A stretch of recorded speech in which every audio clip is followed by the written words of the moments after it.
गांव में साल का सबसे बड़ा दंगल होने जा रहा था। हर साल का एक ही हीरो होता था, रेड बुल, लाल रंग का ताकतवर सांड जो सबको मात देकर आखिर में सिर ऊंचा करके निकल जाता था। लेकिन इस बार कुछ अलग होने वाला था।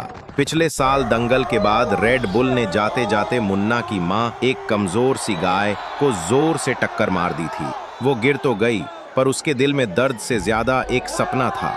उसने मुन्ना को देखा और कहा, बेटा तू भी एक दिन लड़ेगा। दिखा दे उनको कि असली ताकत सिर्फ शरीर में नहीं, हौसले में होती है। मेरी दुआ हमेशा तेरे साथ है। लोग हंस पड़े। ये कमजोर मुन्ना रेड बुल का सामना करेगा। किसी ने उसकी पतली टांगों का मजाक उड़ाया, किसी ने उसकी माँ को बेचारी कहा, लेकिन मुन्ना कुछ नहीं बोला। सिर झुकाया और जंगल की तरफ निकल गया। वहां वो अकेला था, लेकिन इरादों से भरा हुआ। सुबह से शाम तक दौड़ लगाता, नदी के ठंडे पानी में छलांगे लगाता और रात को माँ की बातें याद करके आंखों में आंसू ले आता। दिन बदलते गए और दंगल का दिन आ गया।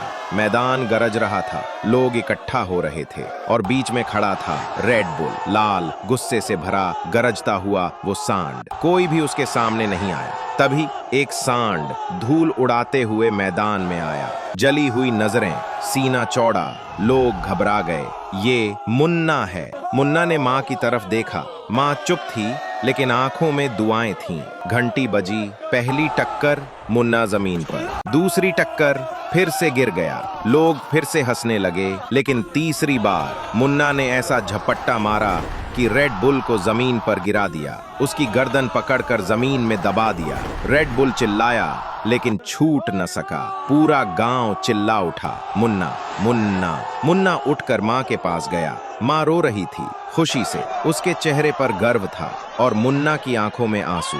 लेकिन इस बार ये आंसू दर्द के नहीं थे। ये उन लोगों के लिए थे जिन्होंने अब तक लाइक और सब्सक्राइब नहीं किया था।